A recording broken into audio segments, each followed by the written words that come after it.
A single piece of paper thicker than a normal ticket and embossed with a golden eagle held the power to shatter a life.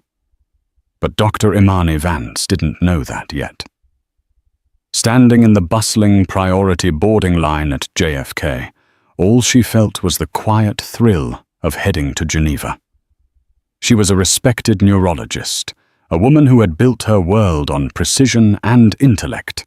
She believed in cause and effect, in actions and consequences.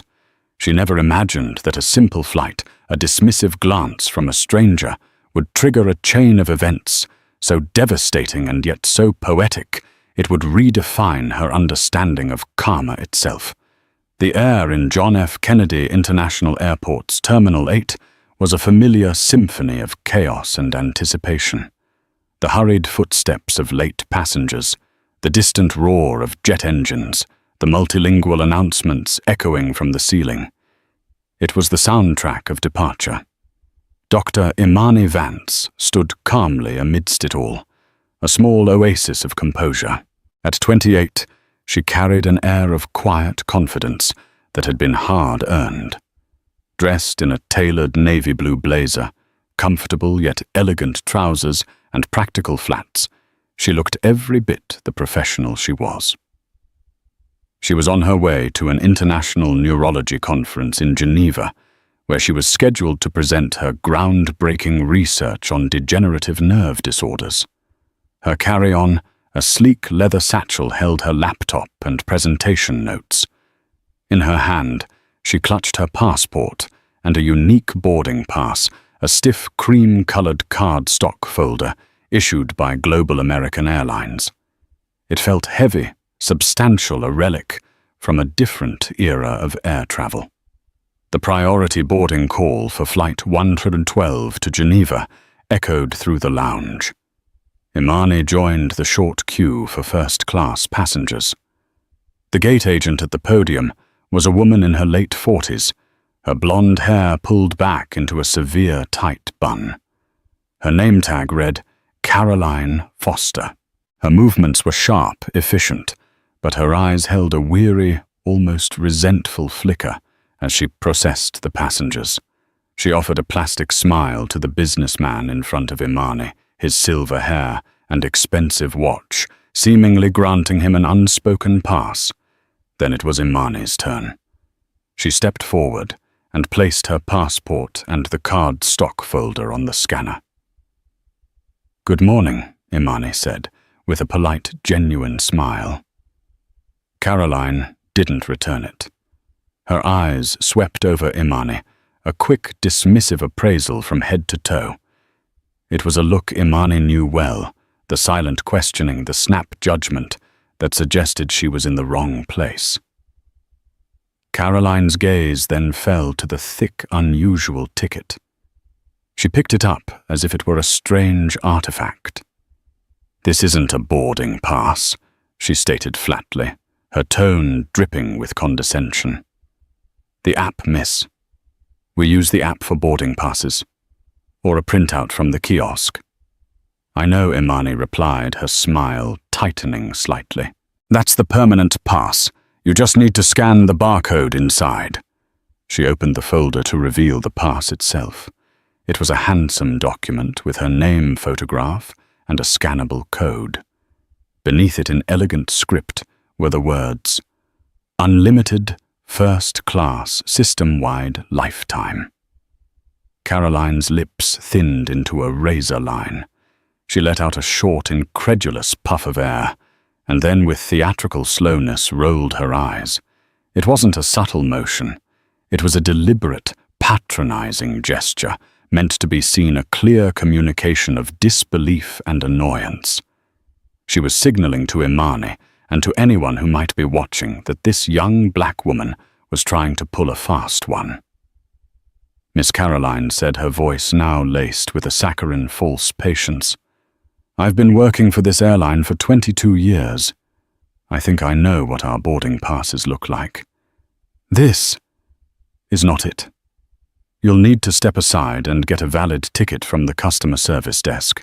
Imani felt a familiar heat rise in her chest. It was the flush of indignation, the anger that came from being so casually dismissed, so publicly questioned. She had dealt with this her whole life, but it never got easier. She took a slow, calming breath, determined not to let this woman unravel the composure she relied on as a surgeon.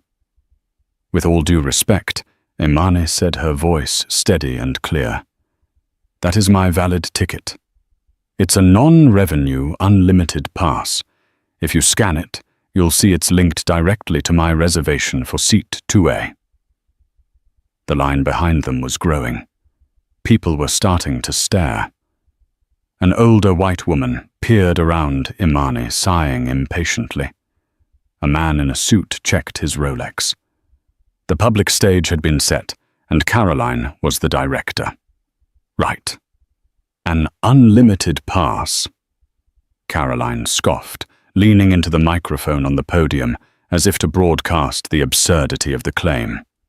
"Everyone, we have a slight delay. Someone has a creative boarding pass we need to verify."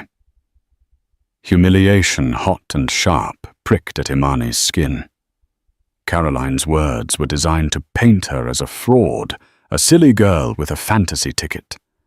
But beneath Imani's anger, a core of steel solidified. Her father had taught her to stand her ground, to never let anyone make her feel small. And this pass, this very document Caroline was mocking, was her father's legacy. "I understand. It's unusual," Imani said, refusing to back down. "But it is valid. Could you please just scan it? Or if you're unable to do that, perhaps you could call a supervisor." "I'd rather not hold up the line." Caroline's eyes narrowed into slits. The challenge to her authority was the final straw. "Oh, I'll be calling a supervisor, don't you worry about that, to report a fraudulent travel document." She picked up the phone, her back ramrod straight, a smug little smile playing on her lips. She had won, she thought. She had put the girl in her place. But as she dialed, she had no idea that she wasn't just making a phone call. She was setting a time bomb on her own life, and the clock had just started ticking. The minutes that followed felt like an eternity. Caroline spoke into the phone in a low, conspiratorial tone, loud enough for Imani and those nearby to hear key damaging phrases. "Yes, a young woman. Claiming it's a lifetime pass. No, it looks like something printed at home. First class, of course." Each word was a carefully placed stone in the wall of suspicion she was building around Imani. The line of first-class passengers was rerouted to the adjacent scanner, handled by another agent, who shot apologetic glances toward Imani. But the damage was done. The scene had drawn an audience. Passengers from the main boarding group craned their necks, their faces a mixture of curiosity, annoyance, and judgment. Imani stood alone, isolated in a bubble of public scrutiny. She felt like a specimen under a microscope, her professionalism, her very presence being dissected by strangers. She could feel their thoughts, their preconceived notions, swirling in the air. Why is she making a scene? She's holding everyone up. Of course she's trying to scam her way into first class. The prejudice was a palpable force, thick and suffocating. Imani's mind, usually a fortress of clinical logic and surgical precision, was a whirlwind. Her first instinct was to fight fire with fire, to raise her voice to demand to see a manager, to assert the status she had worked so tirelessly to achieve. "I am Dr. Imani Vance. I am presenting at a global medical conference. I am not a con artist." But she knew with a weary certainty how that would be perceived. An angry black woman, hysterical, aggressive. It was a stereotype she refused to fulfill. So she waited. She squared her shoulders, lifted her chin, and met the curious stares with a calm, unwavering gaze. She focused on her breathing, a technique she used to steady her hands before a complex operation. Inhale, exhale. She would not give Caroline the satisfaction of seeing her break. A man in his late 50s, his face florid and impatient, stepped out of the adjacent line. For God's sake, what is the hold-up? Some of us have connections to make. Caroline turned to him with a look of shared exasperation. I do apologize, sir. We're just dealing with a small security matter. It will be resolved shortly. Security matter. The phrase hung in the air, venomous and accusatory. It elevated the situation from a ticketing dispute to something far more sinister. Imani's heart hammered against her ribs. Now she wasn't just a potential fraud.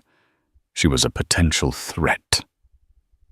Finally, a man in a crisp Global American Airlines suit approached with a brisk, purposeful stride. He was Mark Coulson, the gate supervisor. He looked harried, clearly pulled away from a more pressing issue. Caroline. What's the problem? He asked, his voice low and tight. We're already 10 minutes behind schedule. This woman. Caroline began gesturing toward Imani with a flick of her wrist. Is attempting to board with this. She pushed the heavy cardstock folder across the podium toward him. She claims it's an unlimited lifetime pass. I've never seen anything like it. It's obviously a fake. Mark picked up the folder.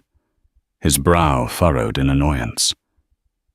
He glanced at Imani, his expression a mask of professional neutrality, but his eyes held the same flicker of doubt she'd seen in Caroline's.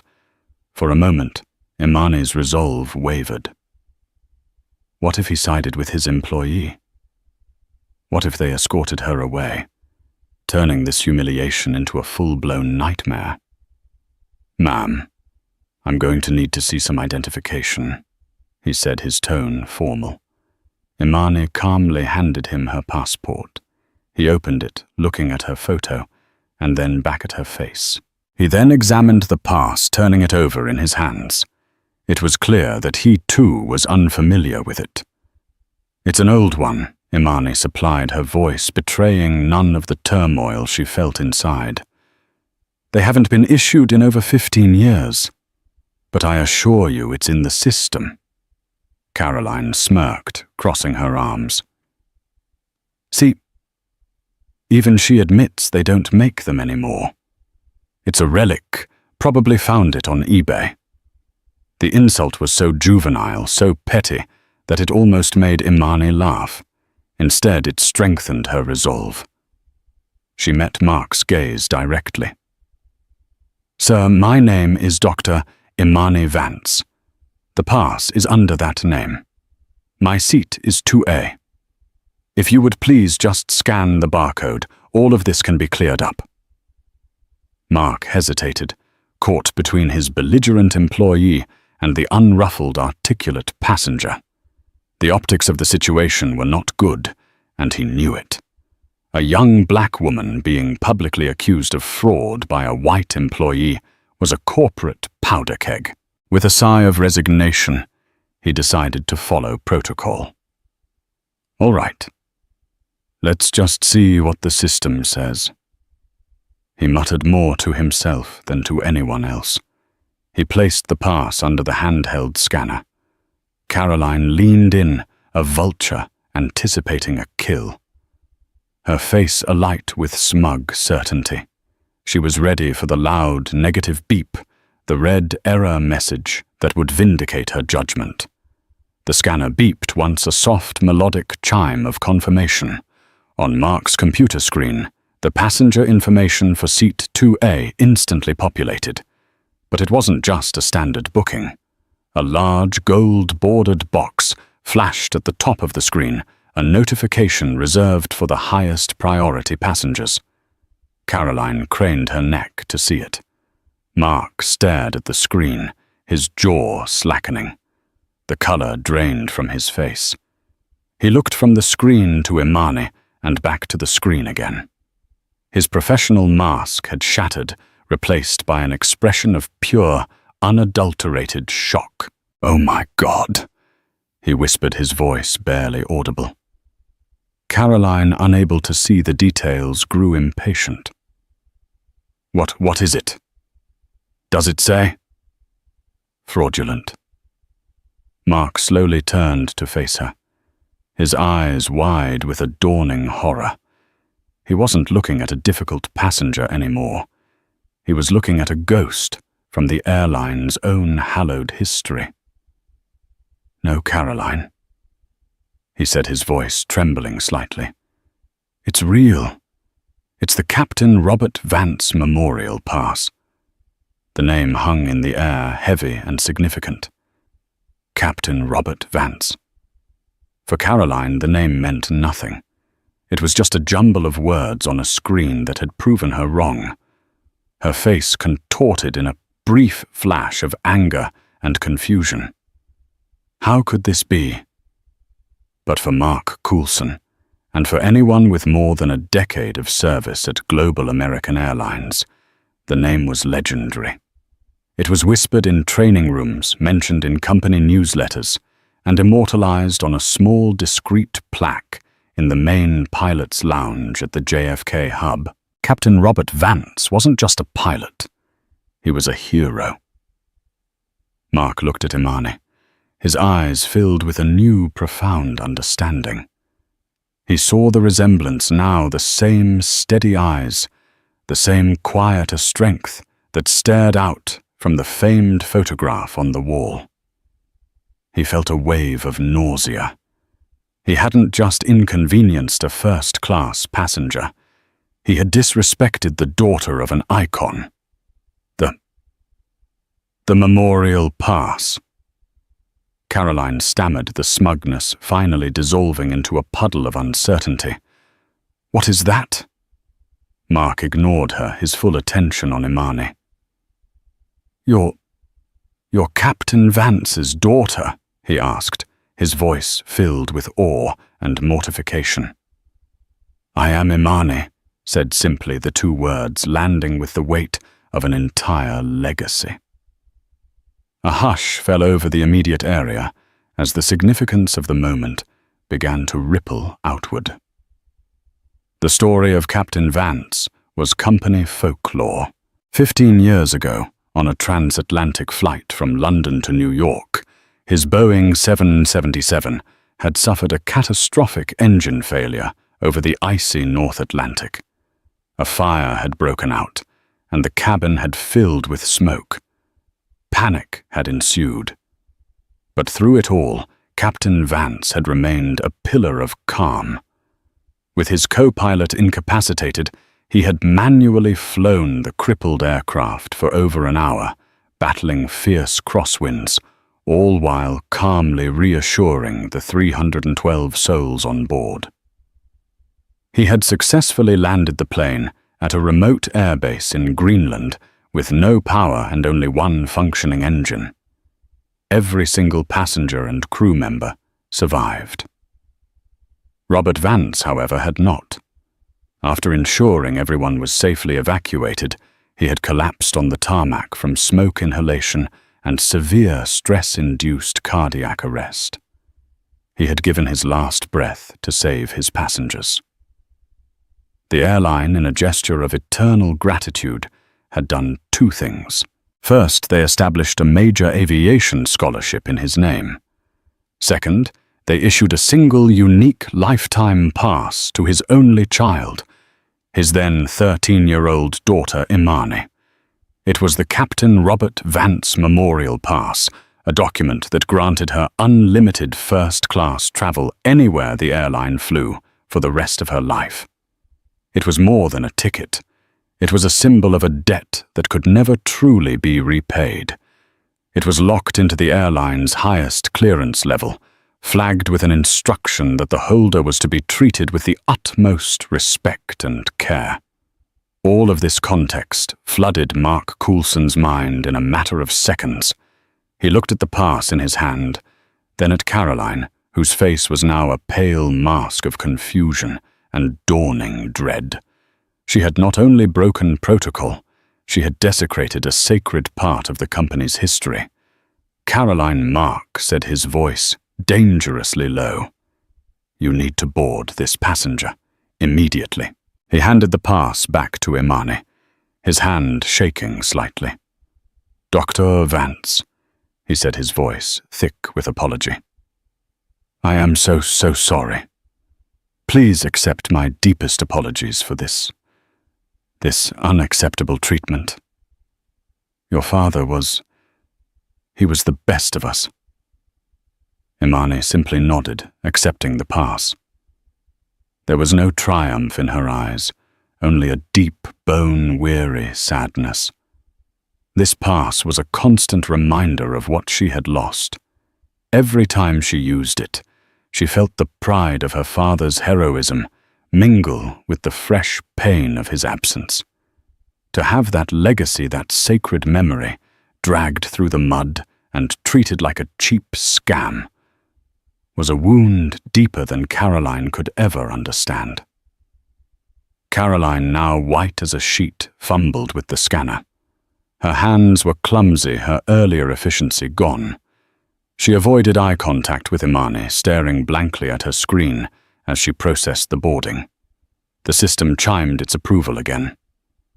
"Enjoy your flight," she mumbled the words, tasting like ash in her mouth. Imani took a deep breath and walked through the gate, her head held high. As she walked down the jet bridge, she could hear Mark's voice behind her, sharp and furious, cutting through the air. "Caroline, my office. The second that door is closed, you and I are going to have a very serious conversation." The jet bridge felt like a tunnel, leading her away from the ugliness, but Imani knew it wasn't over. The wheels of consequence had been set in motion. As she stepped onto the aircraft and was greeted by the warm smiles of the cabin crew, she had no idea that the captain of this very flight was a man whose own life had been shaped by her father, and the reckoning was about to move to 35,000 feet. The first-class cabin of the Boeing 707 was an enclave of tranquility. Soft lighting, muted tones of cream and silver, and the gentle hum of the aircraft created a serene atmosphere. Imani found her seat 2A, a spacious pod with its own privacy screen and a lay-flat bed. She sank into the plush leather. The tension of the last 20 minutes, slowly beginning to seep from her muscles. She closed her eyes, trying to erase the image of Caroline's sneer and the curious stares of the crowd. A flight attendant approached, offering her a pre-departure glass of champagne. "Welcome aboard, Dr. Vance. My name is Elena. Please let me know if there's anything at all I can get for you." The attendant's smile was warm and genuine, a stark contrast to the hostility at the gate. The name on the manifest, flagged with its special status, had clearly preceded her. Just as Imani was taking a sip, a distinguished figure emerged from the cockpit. He was a man in his early 50s, with kind eyes and salt and pepper hair beneath his pilot's cap. He walked directly to her seat. "Excuse me," he said, his voice a calm, reassuring baritone. "Are you Imani Vance, Imani's guard?" Went up instantly. Was this another interrogation? "I am," she replied, her tone cautious. The captain broke into a wide, heartfelt smile. He removed his cap, holding it respectfully in his hands. "I thought so. I saw the name on the manifest. I'm Captain David Miller. I flew with your father." The tension in Imani's shoulders dissolved, replaced by a wave of surprise and emotion. "You did?" "Yes, ma'am," Captain Miller said, his eyes glistening with memory. "I was his co-pilot for 2 years, right out of training. He was my mentor. Robert. He taught me everything I know about flying, not just the mechanics, but how to be a leader. how to be calm in a storm. He was the finest man I ever knew. Tears pricked at the corners of Imani's eyes. It had been years since she had spoken to someone who had known her father not just as a hero, but as a colleague, a mentor. He spoke of his co-pilots often. He loved to teach. He sure did. Miller chuckled softly. I owe my career to him. I was supposed to be on that final flight from London, but my wife went into labor with our first child. Robert insisted I stay. He had a junior pilot take my place. His voice cracked. He saved my life, and he gave me my family. I think about it every single day I put on this uniform. At that moment, Caroline Foster stepped into the first-class cabin to begin her pre-flight checks. She was carrying a stack of menus, her face a rigid mask of forced professionalism. She froze when she saw the captain of the aircraft speaking with Imani, not with the formality due a passenger, but with the familiarity and deep respect of an old friend.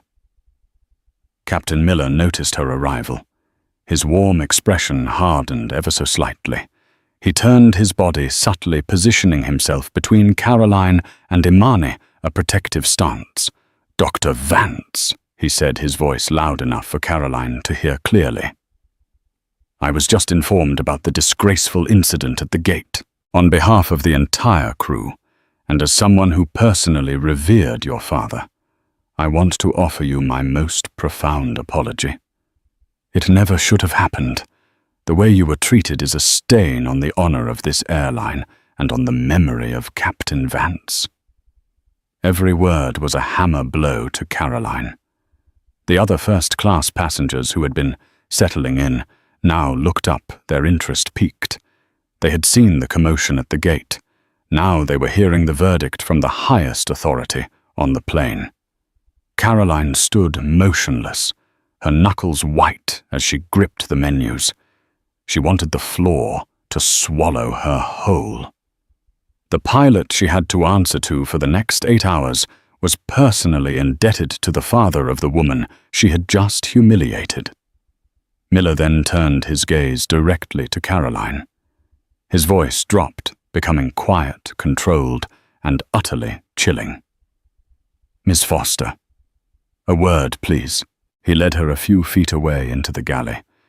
But his posture was ramrod straight, and his displeasure was a palpable energy in the quiet cabin.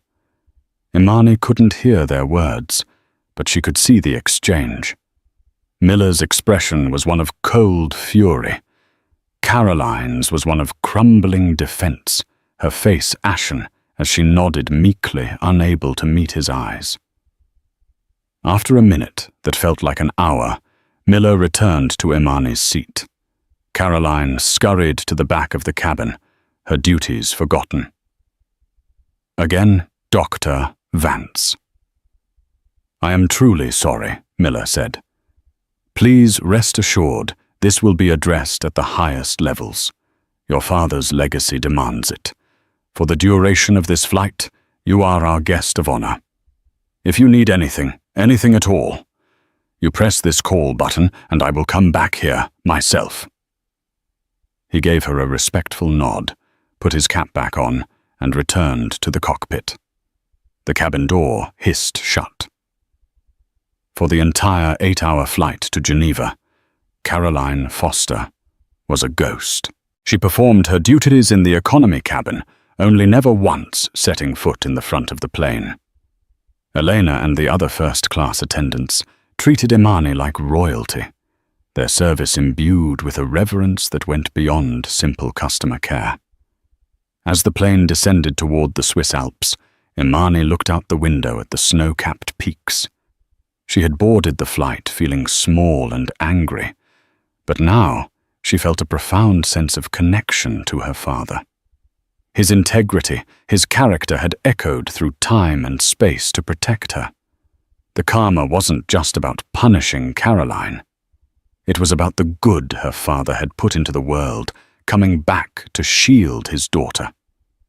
But even as she felt this sense of peace, she had a lingering feeling that the consequences for Caroline Foster had only just begun. The landing in Geneva was smooth, the Swiss efficiency of the ground crew a welcome contrast to the drama at JFK.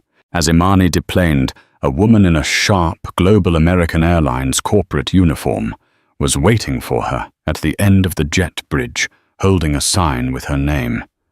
Dr. Vance. The woman asked her expression a careful blend of concern and professionalism. "My name is Anya Schmidt. I'm the station manager for GAA here in Geneva." Captain Miller radioed ahead.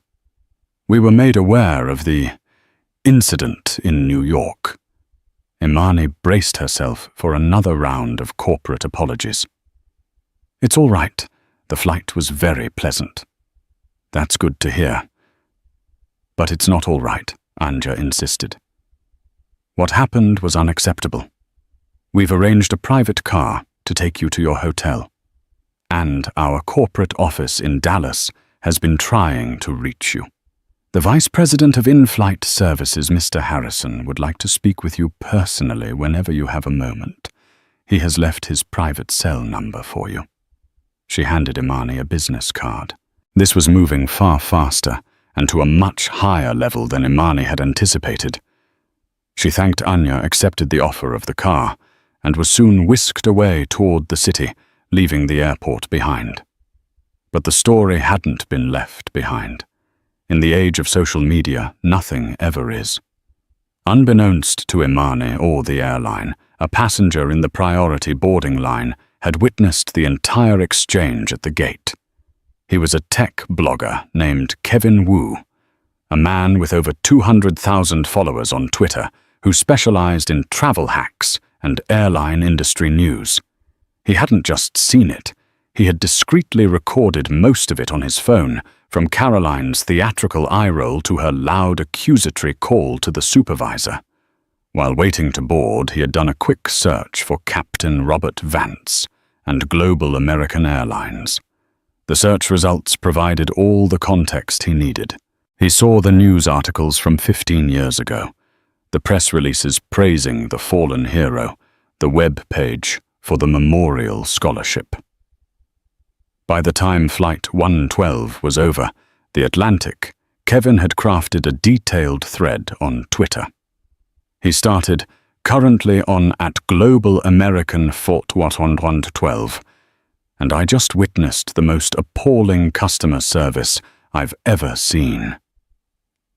A gate agent at JFK Caroline Foster Terminal 8 publicly humiliated a young black woman traveling first class, accusing her of using a fake ticket. 112. He went on to describe the condescending tone, the security matter comment, and the eye roll. Then he delivered the bombshell. The ticket. It was the Captain Robert Vance Memorial Pass. Yes, that. Captain Vance. The hero who saved 312 souls in 2010. The passenger was his daughter, Dr. Imani Vance. The agent tried to refuse boarding to the daughter of the airline's greatest hero, 2-12. The thread exploded. It was retweeted by celebrities, journalists, and aviation enthusiasts. The video clip of Caroline's condescension went viral. The hashtags #Global American #Caroline. Foster and her Justice for Vance began trending in the United States. People were outraged. Veterans groups shared the story, incensed that a hero's legacy was being disrespected. Black travel groups shared it as a textbook example of flying while black. The constant suspicion and microaggressions faced by minority travelers, even in premium cabins. By the time Imani checked into her hotel in Geneva, the story was the #1 trending topic in North America. Her phone, which had been on airplane mode, lit up with a deluge of notifications. Texts from friends, missed calls from unknown numbers, and alerts from news outlets requesting a comment. Global American Airlines, caught completely off guard, was in full-blown crisis mode. Their social media channels were inundated with furious comments. Their stock price took a small but noticeable dip in after-hours trading. This was no longer an internal HR issue. It was a public relations catastrophe. Back in New York, Caroline Foster landed from her return flight to a living nightmare. As soon as she stepped off the plane, she was met not by Mark Coulson, but by two stern-faced representatives from corporate security and human resources. She was escorted to a sterile, windowless room in the airport's administrative building. They didn't mince words. "Caroline, we are placing you on immediate indefinite unpaid suspension," the HR executive said, sliding a letter across the table. "Suspension?" Caroline gasped. "For what?" "For following procedure. For questioning a suspicious document." "You're suspended for gross misconduct," Caroline, the executive, replied coldly, "for a catastrophic lapse in professional judgment, and for causing incalculable damage to this company's brand. Your actions were recorded. They are currently being viewed by millions of people online. The story is on CNN, Fox News, everywhere. You didn't just disrespect a passenger. You spat on the grave of a man this company considers a saint." The reality of the situation crashed down on Caroline with the force of a physical blow. Her smugness, her indignation, it all evaporated, replaced by a soul sickening dread. 22 years of service. 22 years of perfect attendance, of sacrificing holidays and family events for this job. She had built her entire identity around being a senior purser for Global American Airlines. And in the space of a 10-minute interaction, born of her own bitterness and prejudice, she had torched it all. She was handed her ID badge, now deactivated, and escorted from the premises. As she stood on the curb watching the airport, she had called her second home for 2 decades recede. She felt a terrifying sense of free fall. The karma she had so casually dispensed at the gate had boomeranged back with a velocity she could never have imagined, and it was just beginning to pick up speed. The weeks that followed were a slow, agonizing descent for Caroline Foster. Her indefinite suspension became a formal termination. The letter cited a breach of the company's code of conduct and ethics policy. Her 22 years of seniority, her flight benefits, her health insurance, her pension contributions, all gone. The viral video had made her infamous. Her face was everywhere. She was doxxed online. Her address and phone number were leaked. She received a torrent of hateful emails and phone calls. She became a prisoner in her own small Queens apartment, the curtains drawn, the ringer on her phone silenced. She was no longer Caroline Foster, senior purser. She was Airline Karen, a meme, a cautionary tale of bigotry in the modern age. Job prospects were non-existent. No other airline would touch her. The service industry, where her skills might have transferred, was a minefield. One look at her face and a potential manager would recognize her from the news. Her savings, once healthy, began to dwindle at an alarming rate as she paid for Cobra to maintain her health insurance, the cost now astronomical without an employer's contribution. But the cruelest blow of fate had nothing to do with her career. Caroline's mother, Eleanor, had been her one constant, the person she called after every long haul, the reason she had stayed in New York. For the past year, Eleanor had been battling a mysterious neurological illness. It had started with tremors, then progressed to muscle weakness and difficulty with her balance. Local doctors were baffled, passing her from one specialist to another with no conclusive diagnosis. Her condition was deteriorating rapidly. With Caroline's high-quality airline insurance gone, the financial burden became crushing. The copays for specialists, the cost of MRIs, the expensive experimental medications. It was a tidal wave of debt. Caroline sold her car, then started selling her mother's jewelry family heirlooms that broke her heart to part with. Desperation gnawed at her. The bitterness she had once projected onto the world now turned inward, a cancer of regret and self-loathing. She would lie awake at night, the scene at the gate, replaying in her mind on an endless loop. The young woman's calm face, the roll of her own eyes, the smug satisfaction she had felt. How could she have been so stupid, so cruel? Her prejudice, a quiet poison she had nurtured for years, fed by petty grievances and a sense of being overlooked, had finally consumed her. After another fruitless visit to a local neurologist, Eleanor's doctor sat them down with a grave expression. "I'm sorry, Caroline," Dr. Peterson said gently. "We've exhausted our options here. Eleanor's condition is beyond our scope. The symptoms are presenting like an atypical aggressive form of motor neuron disease, but there are markers I've never seen. There is only one person I know who might be able to help." A flicker of hope ignited in Caroline's chest. "Who?" "Anyone. We'll go anywhere." Dr. Peterson sighed, knowing the difficulty of what he was about to suggest. "Her name is Dr. Imani Vance. She's at the New York Neurological Institute. She's not just a top neurologist. She's a leading researcher in exactly this field, atypical degenerative disorders. She just presented a paper in Geneva on a new diagnostic approach that could be relevant. But her wait list is over a year long. Getting an appointment is next to impossible." The name struck Caroline like a physical blow. Dr. Imani Vance. Geneva. It couldn't be. The world couldn't be that small, that cruel.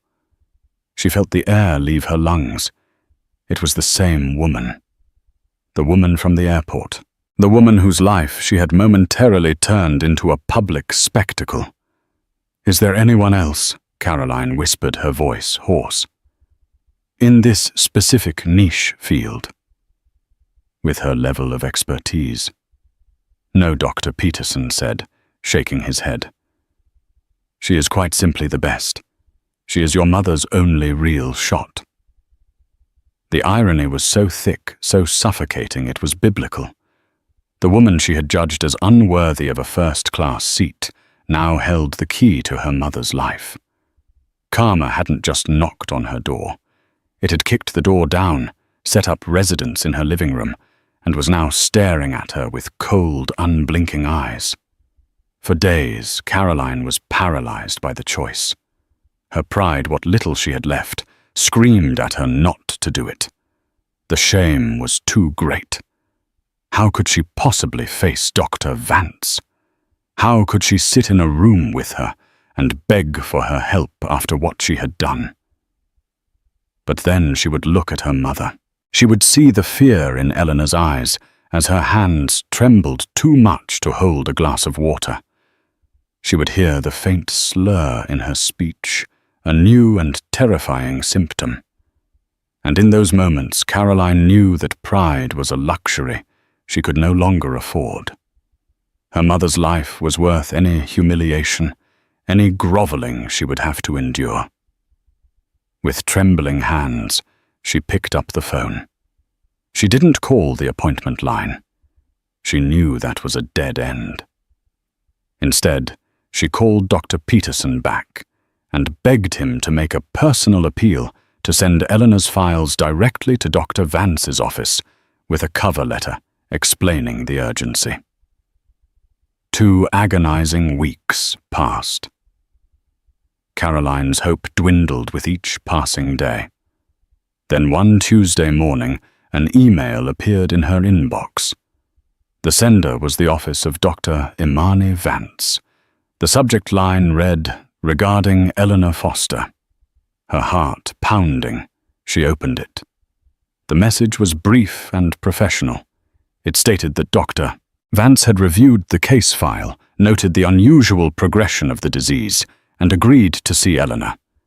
There was an opening due to a cancellation. The appointment was for the following Monday. Relief so powerful it made her dizzy washed over Caroline.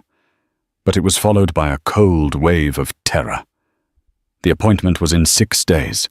In 6 days she would come face to face with her past, and she would have to place her mother's future in the hands of the woman she had wronged so terribly.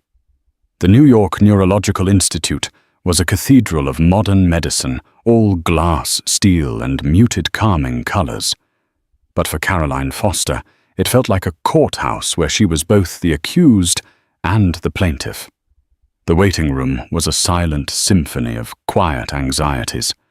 A young man sat across from her, his leg vibrating with an uncontrollable tremor. An elderly couple held hands, their knuckles white, their faces a shared mask of stoic worry. A mother tried to distract her listless child with a picture book, her voice a strained, cheerful whisper. In her previous life, Caroline would have categorized them with a glance, judged their clothes, their demeanor, their very right to exist in a space she occupied. Now she saw only herself, another soul adrift in the terrifying ocean of medical uncertainty, clinging to the fragile hope of a diagnosis. She sat beside her mother's wheelchair, her hands clenched so tightly in her lap that her fingernails dug into her palms. Eleanor frail and wrapped in a thick wool blanket, despite the room's warmth, seemed to have shrunk. Her fear was palpable, a cold aura that Caroline could feel beside her. Each time the door to the inner offices opened, Caroline's heart leapt into her throat, a frantic, caged bird. She had spent the last 6 days rehearsing an apology in her mind, crafting sentences of remorse, but they all felt like flimsy shields against the tidal wave of her shame. What could she possibly say? "I'm sorry, I'm a bitter, prejudiced woman who tried to humiliate you, but now I desperately need you to save my mother's life." The words were grotesque, impossible. A nurse with a kind face and gentle eyes finally called out, "Eleanor Foster." The name echoed in the quiet room. Caroline felt a dozen pairs of eyes on her as she stood and pushed her mother's wheelchair forward. The journey down the long, brightly lit corridor felt like the Green Mile. The walls were lined with abstract art splashes of color, meant to be soothing, but to Caroline, they looked like chaotic synapses firing in a brain gone haywire. The examination room was sterile and intimidating.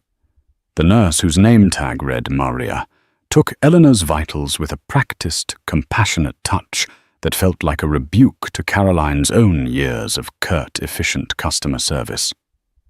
"Dr. Vance runs a little behind sometimes," Maria said, with a warm smile at Eleanor. "It's because she gives every patient all the time they need. She'll be with you in just a moment." The door clicked shut, and the silence that descended was heavier than anything Caroline had ever known. It was punctuated only by the soft hum of a computer and the frantic thumping of her own heart. Her eyes were drawn to the wall opposite her, where a collection of framed documents chronicled a life of staggering achievement. A diploma from Johns Hopkins University School of Medicine with highest honor, a certificate from a grueling surgical residency at Columbia, a fellowship in neurodegenerative disorders from the Mayo Clinic, an award for innovative research from the National Institutes of Health. Each frame was a testament to the brilliance, the dedication, and the sheer hard work of the woman Caroline had dismissed as a scammer trying to sneak into first class. The injustice of her own judgment was so profound, it made her physically nauseous. Then she heard footsteps in the hall, steady and purposeful. The doorknob turned. The door opened, and Dr. Imani Vance entered. She wore a pristine white coat, over a simple silk blouse and dark grey trousers. Her hair was pulled back in a neat professional bun, and in her hands she held a tablet displaying Eleanor's medical charts. She looked tired. Caroline thought the way all truly dedicated people look, tired. A weariness born not of boredom, but of profound engagement with the world. Imani's eyes met Caroline's for a single fleeting second.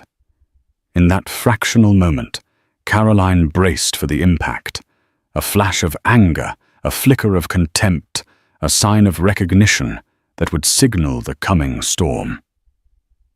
But there was nothing but a calm, professional neutrality that was in its own way far more devastating. It was the look a geologist might give a common stone, a thing to be noted and classified, before moving on to more important matters. Dr. Vance had already seen the name on the chart. She was prepared, and she had decided that Caroline Foster, the gate agent, was not worth a single joule of her emotional energy. She immediately turned her full attention and a sudden radiant warmth to the woman in the wheelchair. "Good morning, Eleanor. It's a pleasure to finally meet you. I'm Dr. Vance," she said, her voice a perfect blend of compassion and authority. She didn't loom over the wheelchair. Instead, she knelt, bringing herself to eye level with her patient, a gesture of respect that made Eleanor visibly relax. "I've spent a lot of time with your file, but the charts never tell the whole story. I want to hear it from you. Tell me, how have you been feeling since your last visit with Dr. Peterson?"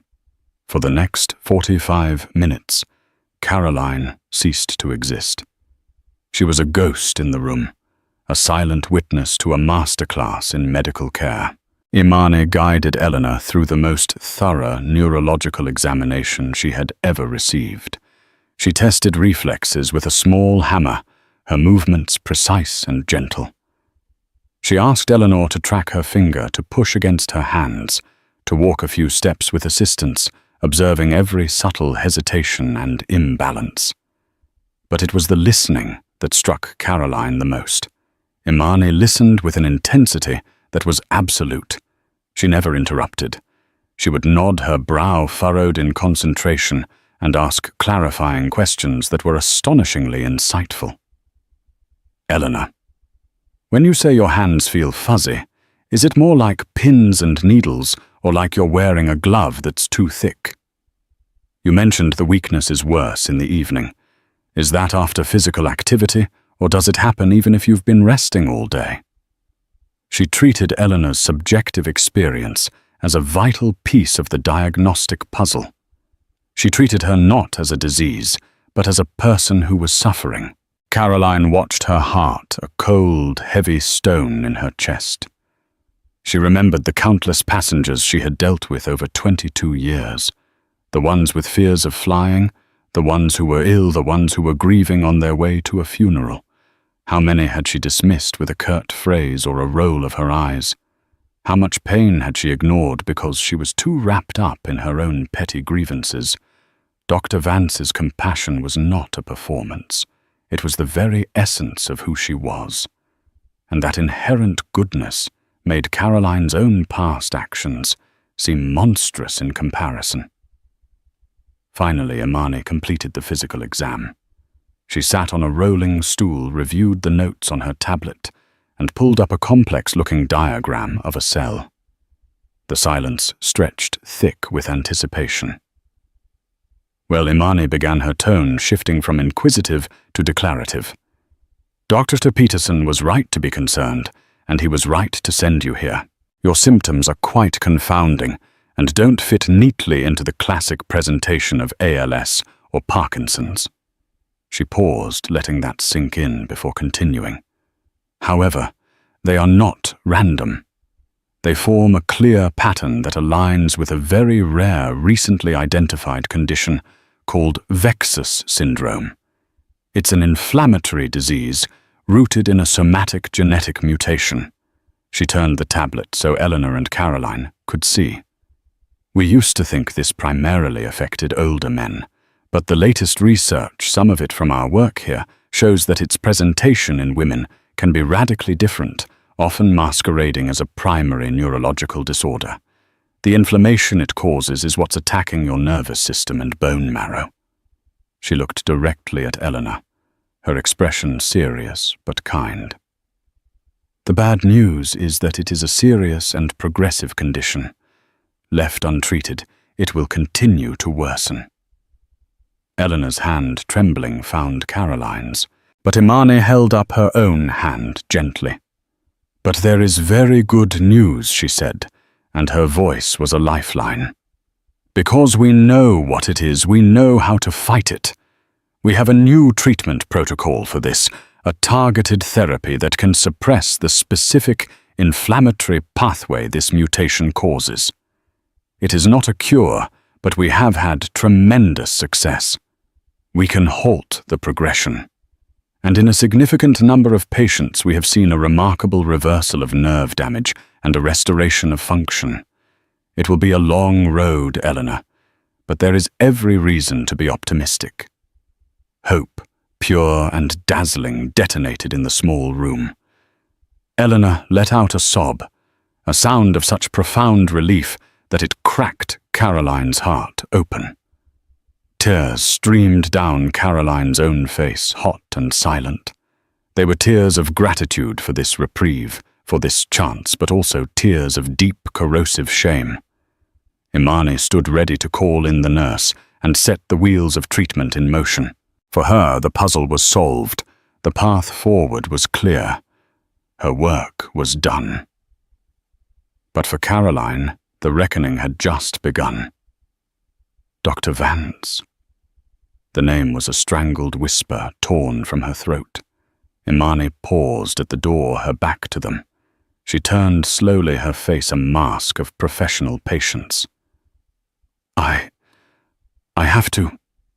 Caroline stumbled to her feet, her legs unsteady.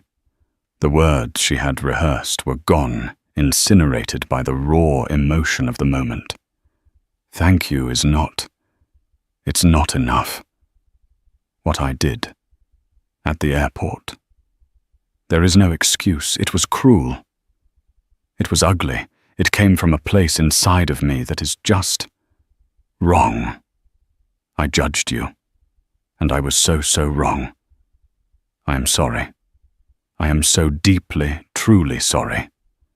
And for you to see my name on that chart, and to still help my mother. She broke down completely, her apology dissolving into ragged, gasping sobs. Dr. Imani Vance was silent for a long, heavy moment. She looked from the broken woman standing before her to the hopeful, tearful woman in the wheelchair. Her professional mask softened not into forgiveness, but into a profound, weary clarity. "Miss Foster," she said, her voice quiet but firm, resonating with an unshakable authority. "The person you were at that gate is not my concern today. My work, my entire life, is about dealing with things that are broken and trying to mend them. It constantly reminds me what is truly important and what is just noise. What you did came from your own brokenness, not mine." She took a step back into the room. "My father was a pilot. He flew through hurricanes and engine failures. He taught me that you don't get to choose the weather you fly into, but you always get to choose how you fly the plane. That day at JFK, you created a storm of ugliness and prejudice. You don't owe me an apology. You owe yourself a change in who you are." Her gaze was direct, unwavering. "Let me be very clear. In this building, I am a doctor. Your mother is my patient, and you are her daughter. That is the only relationship that matters here. My duty to her health, my oath, it supersedes everything else. I will give your mother the absolute best care I am capable of giving because that is who I choose to be." She gave one last reassuring nod to Eleanor. "Maria will be in to schedule your first infusion and your initial physical therapy evaluation. I will see you both in a month for a follow-up." And with that, she turned and walked out, closing the door softly behind her. Caroline sank back into her chair, the force of Dr. Vance's words leaving her breathless. It wasn't the absolution she thought she wanted. It was something harder and more meaningful. It was not forgiveness. It was grace. It was a clear, unyielding boundary that refused to let Caroline's past poison the present. Dr. Vance hadn't erased the sin, but she had refused to be defined by it, and in doing so had offered Eleanor a future. The final brutal lesson of karma was not one of punishment, but of responsibility. It had stripped Caroline of everything she valued, brought her to her knees, and forced her to see that the only path to redemption was to become a person worthy of the grace she had just been shown. In the end, this wasn't just a story about a flight attendant and a boarding pass. It's a story about the unseen baggage we all carry, the prejudices, the grief, the legacies we inherit, and the character we choose to forge. Caroline Foster's journey shows us that karma isn't always a thunderous lightning strike. Sometimes it's a quiet, sterile medical office where you're forced to confront the consequences of your own hatred and depend on the grace of someone you deeply wronged. Dr. Imani Vance, armed with her father's legacy of integrity, reminds us that the ultimate power lies not in retaliation, but in refusing to let the bitterness of others compromise who you are. This story is a mirror asking us all to look at our own snap judgments and the humanity of the people we pass by every day. If this story resonated with you, please hit that like button, share it with someone who needs to hear it, and subscribe to our channel for more real-life stories that explore the deepest corners of human nature.